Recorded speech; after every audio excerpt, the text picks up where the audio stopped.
Buenas tardes, bienvenidas y bienvenidos al posgrado en Neuroeducación de la Fundación Universitaria Martí Lumá. Soy Estela Grandas, coordinadora académica del posgrado. Y aquí tenemos a Lidia Arroyo, la coordinadora pedagógica, y Elena Dieguez, que es la docente de la asignatura Bases de la Neurociencia aplicadas a la comunicación no violenta. Lidia, ¿por qué un posgrado en neuroeducación? Los docentes del siglo XXI están expuestos a numerosas demandas por parte de una sociedad que les exige ser especialista en diversos ámbitos. Este posgrado reúne todos los contenidos que necesita el docente del siglo XXI para poder dar respuesta a los grandes retos que la educación requiere en estos momentos. Desde los nuevos conocimientos que la neurociencia está aplicando a temas de aprendizaje y enseñanza, hacemos un recorrido también por las dificultades de aprendizaje, cómo detectarlas y cómo acompañar a los niños que presentan estas dificultades.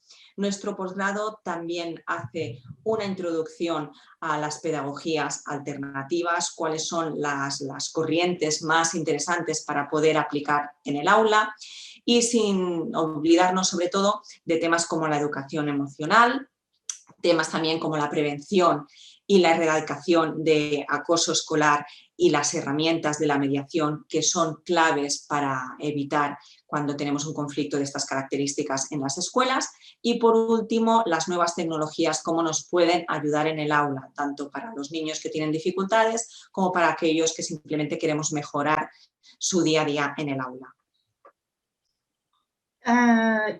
¿Para qué concretamente me va a servir este posgrado en mi día a día? ¿Cómo podré aplicar lo que yo habré aprendido en el aula, con el grupo clase? Este posgrado te va a facilitar todas las herramientas y todos los conocimientos que necesitas como docente en la actualidad.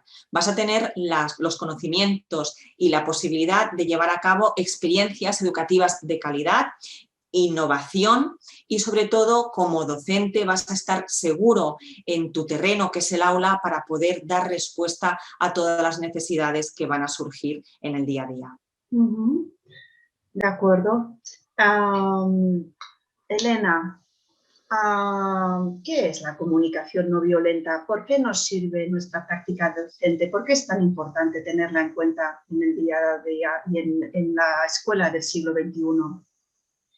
La comunicación no violenta es un idioma, un nuevo idioma, una nueva forma de relacionarnos que hace mucho hincapié en crear esa conexión imprescindible entre las personas, abierta a comprendernos desde las necesidades que en el aula surgen muchas y muy diversas entre alumnos y profesorado.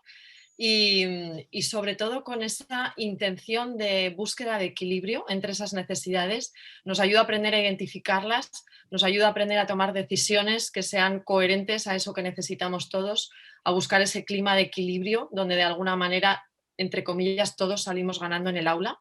Y desde mi punto de vista también personal y profesional, es muy necesario desarrollar habilidades de comunicación que me permitan expresarme de forma clara, de forma honesta, de forma auténtica y al mismo tiempo sin olvidarme de la parte de la escucha activa.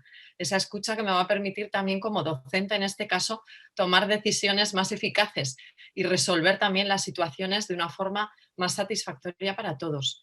Teniendo en cuenta de que la comunicación es la calidad que compartimos en cuanto a la comunicación es directamente proporcional a la calidad de las relaciones que vamos a tener.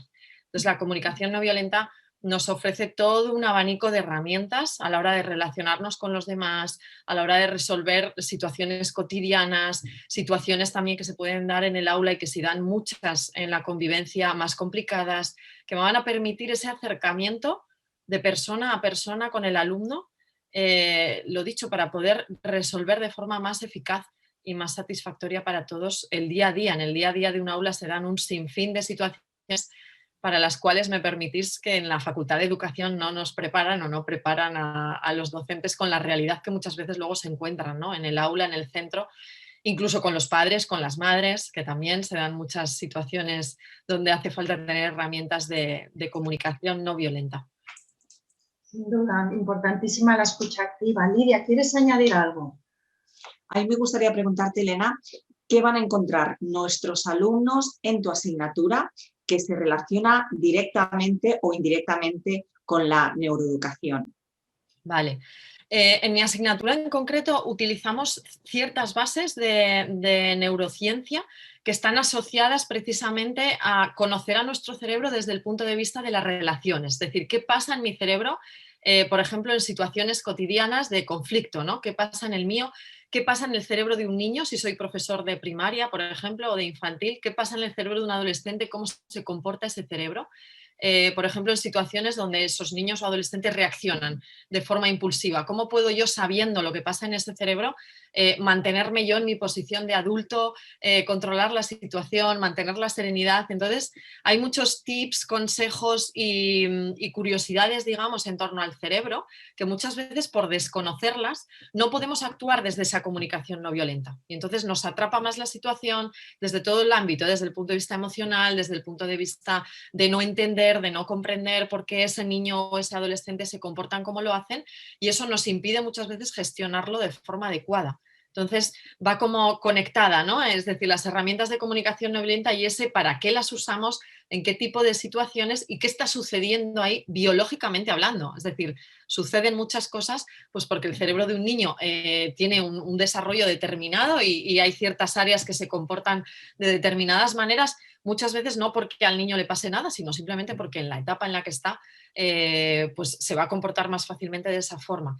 Y cuando un docente tiene estos conocimientos, claro, afronta según qué situaciones de una manera, lo que os decía antes, mucho más eficaz, ¿no? Y manteniendo sobre todo mucho más esa postura de serenidad, que al final el niño y el adolescente necesita también encontrar en ese adulto una referencia de serenidad, de seguridad, incluso a la hora de establecer límites, a la hora de establecer normas en el aula. Y el cerebro tiene mucho que ver aquí.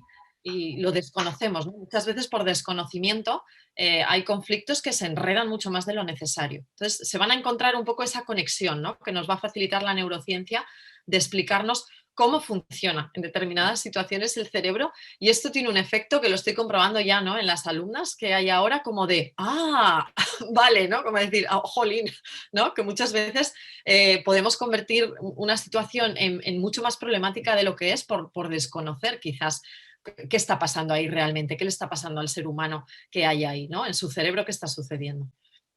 Como hemos dicho en diversas ocasiones cuando hemos presentado este posgrado, marcará un antes y un después en la práctica docente. Así que os animamos a que vengáis, nos acompañéis en este viaje tan imprescindible, tan impresionante y tan apasionante. Sin duda. Muchas gracias, Lidia. Muchas gracias, Elena. Y bien, aquí tenéis, este posgrado es la respuesta a las necesidades del docente de hoy en día, de la escuela del siglo XXI. Gracias a las dos por vuestra presencia y hasta pronto. Muchas gracias. Gracias.